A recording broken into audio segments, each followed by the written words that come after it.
comenzando el día de hoy, el primer encuentro síncrono de la cátedra Microeconomía. Me presento, soy el doctor Aurelio Hernández Novoa, economista de profesión, doctor en gerencia con una maestría en finanzas y soy el profesor que va a estar con ustedes durante este tiempo que dure la cátedra. La materia o esta cátedra llamada Microeconomía, como su nombre lo indica, viene a partir de una concepción de lo que se llama la economía como tal.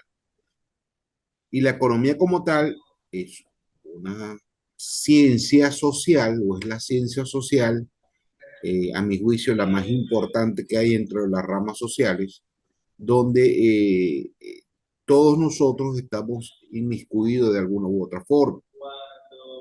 La economía es una materia cercana en la práctica a la mayoría de todos los ciudadanos.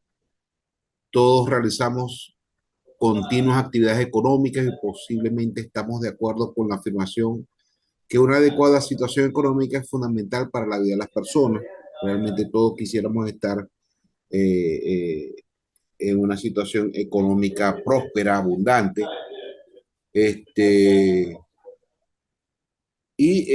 Básicamente, eh, esta formación a partir del concepto de economía nos va a llevar a estudiar la economía desde el punto de vista de las familias, las empresas y las unidades de consumo, que es lo que vamos a llamar microeconomía como tal.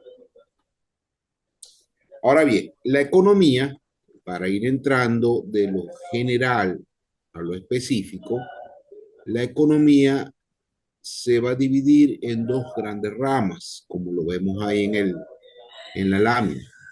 Una primera rama que es la macroeconomía y la otra rama muy importante que se llama la microeconomía. ¿Ok?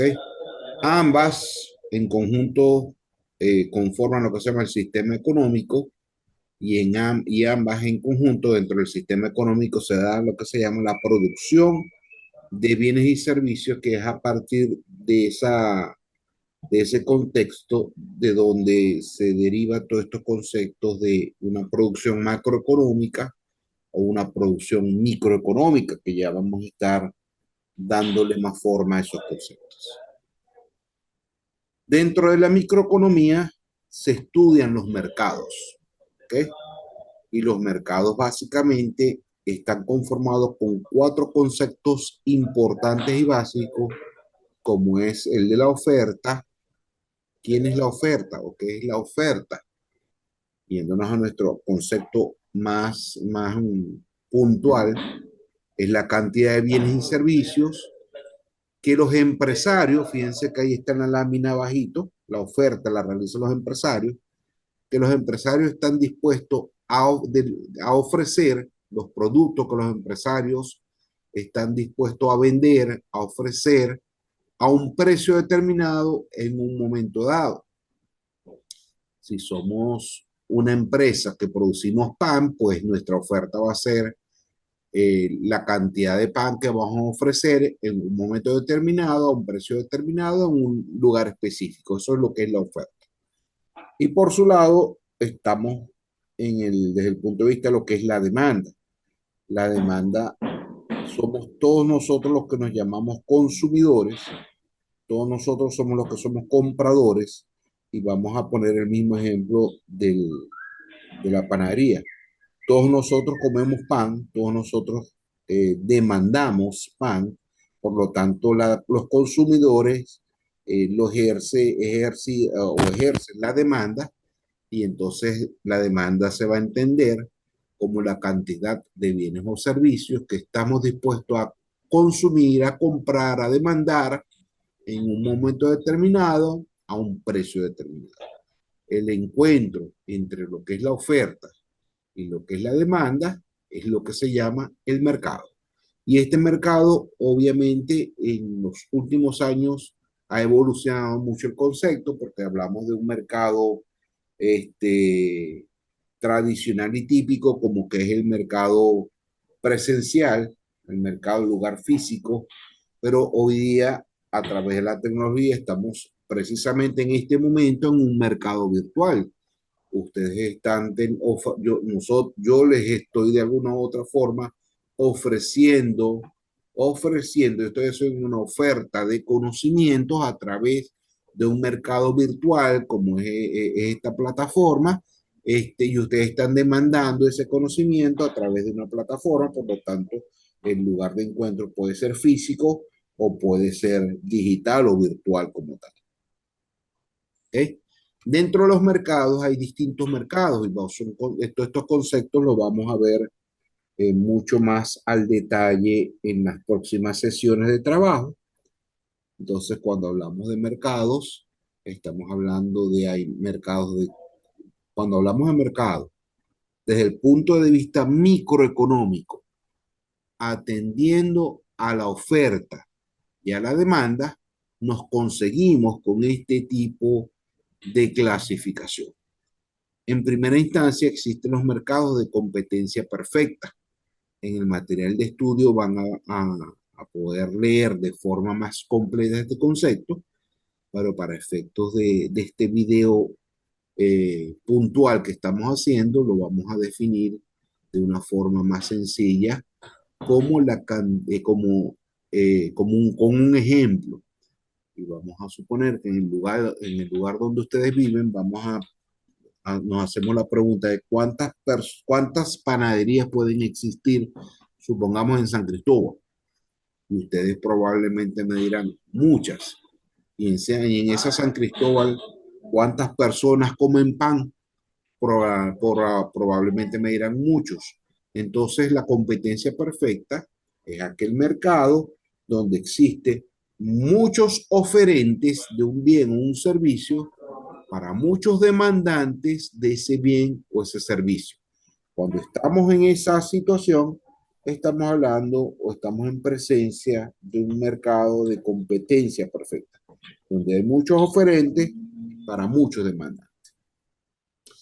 Por el contrario, y vemos en la lámina abajo, cuando estamos en un mercado donde, por ejemplo, tomando en cuenta el caso donde estamos radicados, que es Venezuela, a nivel nacional, ¿cuántas empresas de telefonía celular ofrecen sus productos o servicios? Probablemente no eran tres, y lo nombramos como Movilnet, Movistar o Digitel. ¿Ok? Ese Movilnet, Movistar o Digitel, cuando estamos en presencia de un mercado donde hay pocos oferentes, Movilnet, Movistar, Digitel, para todo el mercado existe o estamos en presencia de un mercado oligopólico. Es el mismo caso, podemos estar hablando del mismo caso de las empresas de refresco, la Coca-Cola, la Pepsi-Cola, ¿ok? Probablemente son las dos grandes empresas de refresco más grandes en Venezuela, en donde todos tomamos en algún momento refresco y hay solamente dos productores de refresco para el resto de todo, para todo el país. Entonces estamos hablando de un mercado oligopólico. Otro tipo de mercado que podemos estar viendo es el mercado monopólico. Y ese mercado monopólico es básicamente lo que ya conocemos en nuestros sitios residenciales o de trabajo, donde ponemos el ejemplo diario, vida real, del servicio eléctrico. Probablemente pasemos algunas horas del día sin servicio eléctrico. ¿Por qué? Porque existe una sola empresa a nivel nacional que provee ese servicio eléctrico. Y cuando estamos en un mercado donde hay un solo oferente para todo el mercado, donde hay uno solo, lo importante es que tengan claro que hay uno solo, porque si fueran dos o tres, estaríamos en presencia de un oligopolio. Y si fueran muchos, estaríamos en presencia de una competencia perfecta. Pero cuando estamos en presencia de un solo oferente de producto o de servicio, estamos en presencia de un monopolio. Entonces, desde el punto de vista de la oferta y la demanda, los mercados lo podemos dividir en esa forma. Este punto lo estaremos viendo en las siguientes unidades un poco más detallado, sin embargo, en esta inducción ya se hace un adelanto, ¿no? Obviamente en todos los mercados, siguiendo el orden de la lámina, es- todos los mercados se ofrecen productos y servicios y todos nosotros en los mercados demandamos productos o servicios. Todos nosotros en los mercados demandamos pan, demandamos alimentos, demandamos educación, demandamos medicina, salud, ocio, servicios, ¿ok?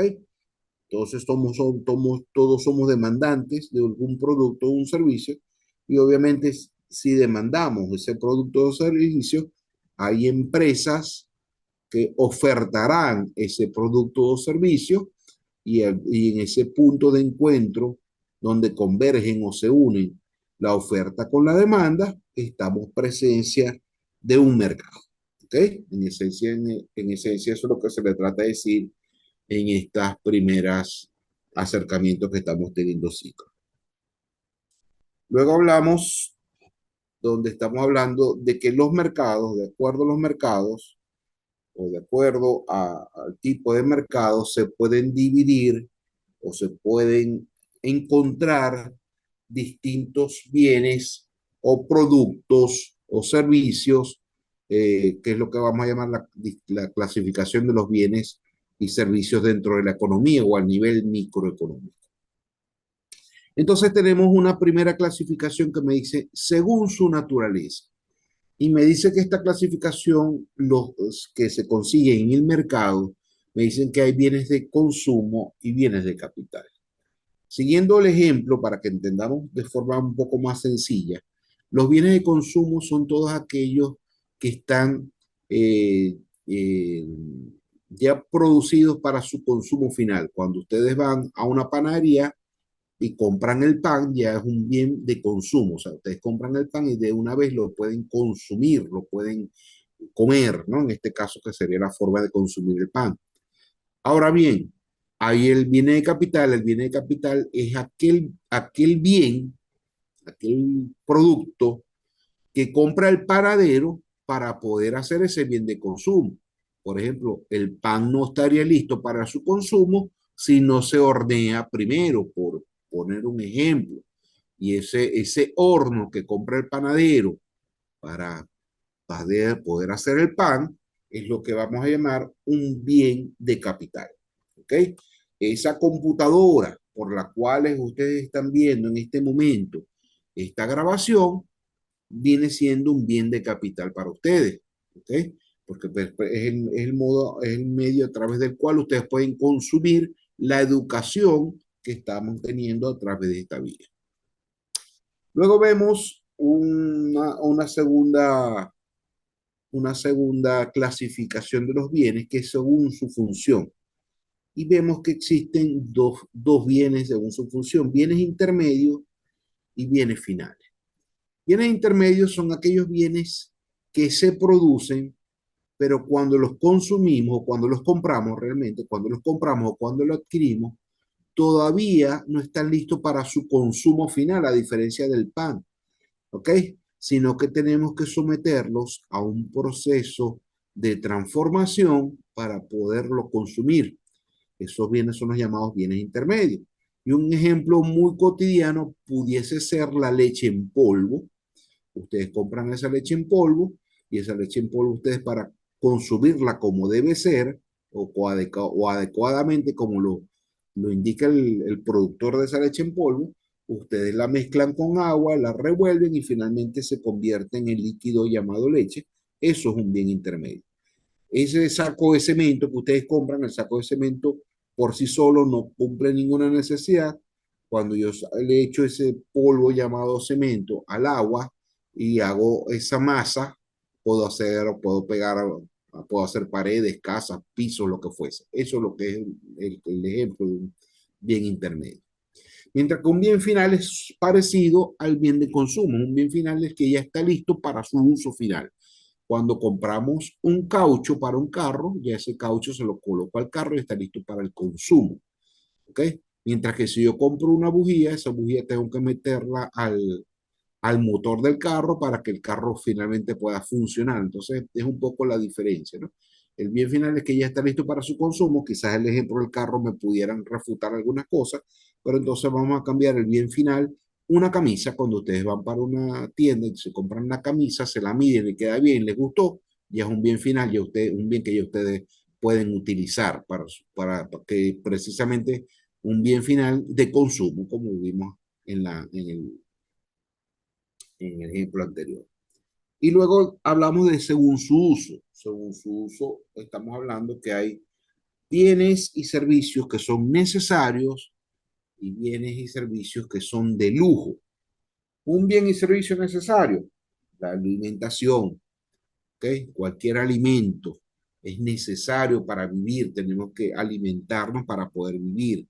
El agua es necesaria para vivir, la educación, las medicinas, ¿ok? Todo el transporte, la ropa, la vestimenta, todos esos son bienes necesarios, ¿ok? Y bienes de lujo son aquellos bienes que lo podemos tener, nos da algún lujo, no son básicos para vivir, pero si los tenemos nos produce cierto placer o cierto regocijo tenerlo, ¿no? Por ejemplo, hoy día pudiéramos estar hablando, qué sé yo, de las joyas de oro, ¿ok? Cualquier pieza de oro, de repente tenemos una cadena de oro, esa cadena de oro no me hace falta para vivir tenerla puesta, pero si la tengo, a algunas personas le dará satisfacción de tener una cadena de oro puesta. Entonces, eso es un poco lo que es el bien de lujo.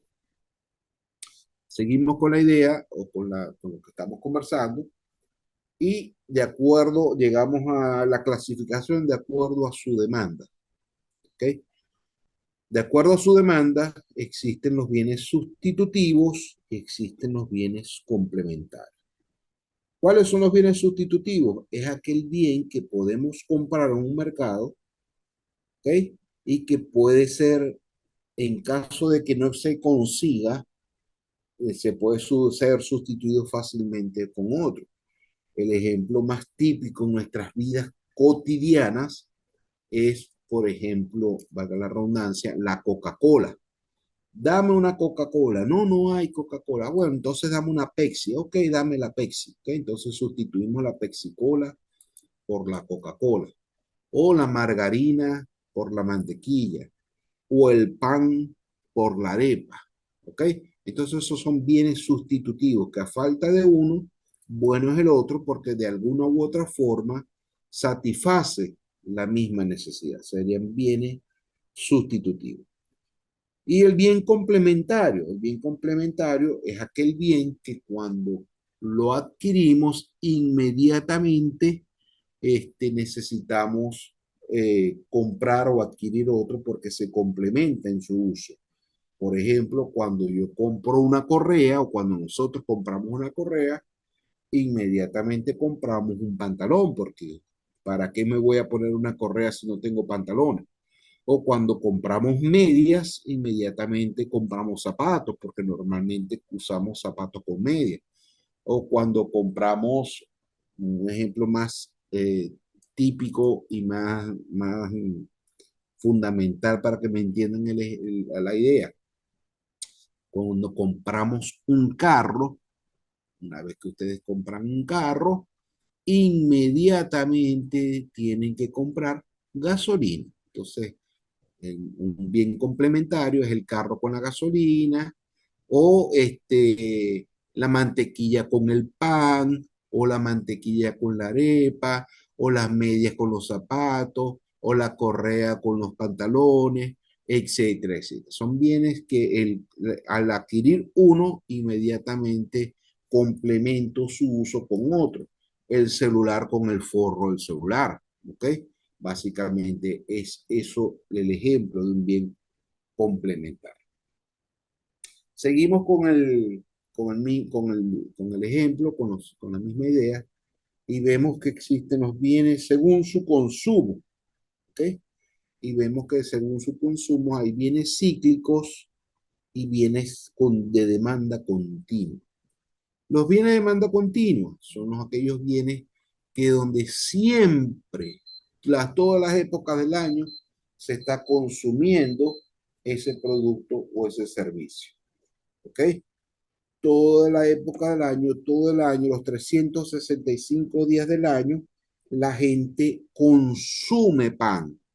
No necesariamente la misma persona va a consumir los 365 días del año pan, pero las panaderías todos los 365 días del año hacen pan porque van distinta cantidad de personas a comprar su pan. Entonces el pan es una demanda continua. Todos los días, todos nosotros tomamos agua, ¿ok? Usamos agua. Entonces el agua es una demanda continua. Todos los días nosotros necesitamos servicio eléctrico. Por lo tanto, la demanda de servicio eléctrico es una demanda continua. ¿Ok? Este, la salud, la vivienda, el vestido, de alguna u otra forma, es continuo porque siempre estamos, no necesariamente una misma persona, pero siempre estamos buscando medicina, siempre estamos buscando vestidos, siempre estamos buscando educación. Eso es demanda continua. Mientras que la cíclica es un tipo de demanda que se realiza por ciclos, ¿correcto? Por ciclos económicos. Los arbolitos de Navidad se demandan en la época de diciembre. Los disfraces de carnaval precisamente se demandan en la época de carnaval. Este, qué sé yo, las entradas para un juego de fútbol se demandarán en el tiempo donde dure la temporada de fútbol. Entonces, son bienes cíclicos que se van a demandar en una época del año y en otras épocas del año no se demandarán porque son por ciclos, ¿ok? En las cosechas, vemos donde las cosechas tienen su ciclo, ¿no? Donde el tomate se da de X época a X mes a X mes del año, la patilla se da también, la auyama y así sucesivamente. Todos los que son sembradíos tienen ciclos de sembrado, ¿no? Es básicamente un poco lo que es esa idea. Seguimos hablando de conceptos importantes desde el punto de vista económico para después de desglosarlo bajo la perspectiva de la microeconomía, que es la materia que nos compete. La microeconomía, como les dije anteriormente, estudia la economía de las empresas, los hogares o las unidades de producción. Cualquier empresa necesita cuatro grandes factores para poder producir esos bienes o esos servicios que van a ofertar y que nosotros vamos a demandar. ¿Ok? Esos factores de la producción son la tierra, el capital, el trabajo y la capacidad emprendedora. Vamos a empezar de atrás hacia adelante. ¿Qué es la capacidad emprendedora?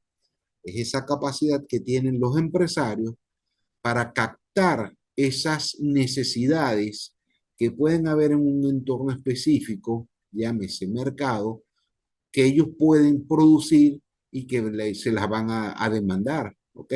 Entonces, supongamos, qué sé yo, Steve Jobs en su momento tuvo esa capacidad emprendedora y produjo ese iPhone que hoy día sigue siendo demandado por muchas personas. Eso es lo que es la capacidad emprendedora. De alguna u otra forma, en la lámina podemos leer el concepto, que es la capacidad de reunir los recursos necesarios para producir productos y tecnologías nuevas y mejores. ¿Ok? Podemos ser, yo quiero ser un empresario de, y ya yo tengo que tener la idea de qué quiero hacer yo empresario, qué quiero yo emprender. Y ese emprendimiento va a estar en base a nuestros conocimientos, experiencias, habilidades. Nosotros de repente podemos ser muy buenos haciendo pan, entonces vamos a vender pan. Entonces esa es la primera capacidad la primera que estamos comentando, que es la capacidad emprendedora. Pero toda empresa, además de la capacidad emprendedora de saber qué es lo que va a hacer, necesita trabajo. ¿El trabajo qué es? La mano de obra, las personas. Ninguna empresa está automatizada al 100%. Siempre se necesita mano de obra, personas que trabajen para producir ese bien o ese servicio. Otro factor que debemos tomar en cuenta, punto de vista de los factores de la producción es el capital. Y el capital se va a referir a, como su nombre normalmente lo conocemos, que es capital, que es dinero físico, dinero contante y sonante, pero también a todos esos productos o esos bienes que ya tiene que haber en una empresa, que realmente se deben llamar activos, que tiene que tener una empresa para poder producir esos bienes o servicios que ofrece o que produce. Maquinarias, equipos, herramientas, etcétera, etcétera, es lo que forma parte del capital de una empresa. Y ese capital de una empresa entonces es importante y primordial y no puede faltar porque sin equipos, maquinarias y herramientas no podemos producir bienes y servicios. Y por último, dentro de estos factores de la producción, estamos conversando que necesitamos también el factor más importante, que es el factor tierra. Ese factor tierra es el factor de donde primero obtenemos la materia prima para producir cualquier cosa. En nuestro caso en Venezuela, desde petróleo, agricultura, alimentos, ganadería, este, pescado, pollos, etcétera, etcétera, se producen precisamente en la tierra. Y la tierra también la vamos a diferenciar o la vamos a destacar como el espacio físico en donde se van a desarrollar cualquier proceso de producción. Cualquier proceso de producción necesita un espacio físico para desarrollarse. Por muy virtual que sea, lo necesita. Incluso siempre les comento a mis alumnos, por ejemplo, Amazon, ¿no? Amazon es una empresa virtual, sí, pero Amazon necesita un espacio físico para colocar sus servidores, sus máquinas, etcétera, para que pueda entrar en el aire o entrar en una red y podemos verla nosotros de cada uno de nuestras computadoras. Entonces, el factor tierra también es importante para poder producir esos bienes o servicios que la economía ofrece y que a través de la visión microeconómica todo empresario produce. Entonces, finalmente, recapitulamos en esta lámina.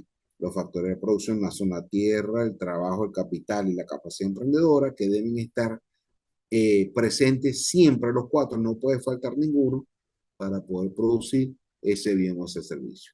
Sencillamente los invito a que hagan un ejercicio mental e imagínense una empresa que le falta alguno de esos factores. ¿Podrá funcionar? Piénselo mientras están viendo este video y me darán la respuesta en un próximo encuentro síncrono que podamos tener. Por último, o entrando ya precisamente en más materias, dentro de esta materia que se llama macroeconomía, como ya les dije anteriormente, la economía se divide en dos grandes ramas. La macroeconomía, que ahí está el concepto, me permito leerlo de forma textual, que es la que estudia el funcionamiento global de la economía como un conjunto integrado para así poder explicar la evolución de los agregados macroeconómicos. Este es el enfoque a nivel de la economía mundial, la economía de los países, las grandes variables macroeconómicas que se miden en el mundo, las grandes variables macroeconómicas que se miden en los países. Luego hablamos, que es lo que nos compete, y es a partir de aquí donde vamos a desglosar todo el material de esta cátedra, que es la microeconomía. Y me lo dice, me permito leerlo puntual y de forma pausada para que quede claro el concepto, porque es a partir de aquí es que vamos a desarrollar toda la cátedra. Y dice, la microeconomía es la disciplina que estudia el comportamiento económico de las empresas. Y como le dije hace 5 segundos atrás, las empresas necesitan para poder producir los factores de la producción. Por eso que se los expliqué previamente. Entonces, lo vuelvo a repetir. La microeconomía es la disciplina que estudia el comportamiento económico de las empresas, de los hogares e individuos y su intención con los mercados. Un poco más de lo que ya yo le he comentado. Analiza cómo se toman las decisiones para asignar sus recursos limitados, porque los recursos son limitados. Cuando hablamos de recursos, el espacio físico es limitado, el personal es limitado, las maquinarias es limitada, el dinero es limitado. ¿Okay? porque si tuviéramos una empresa donde el dinero fuera ilimitado, las máquinas fueran ilimitadas, la cantidad de personas fuera ilimitada, imagínense, fuera algo utópico, porque todo tiene un límite desde el punto de vista de la producción, el espacio, etcétera. Entonces, por eso es que la microeconomía, para hacerlo finalmente una frase muy común, la macroeconomía estudia la economía a nivel de las grandes variables económicas y la microeconomía estudia la economía a partir de las pequeñas variables económicas que se ven en las empresas, en los hogares y en la familia.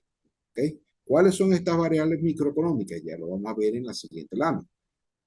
¿Okay?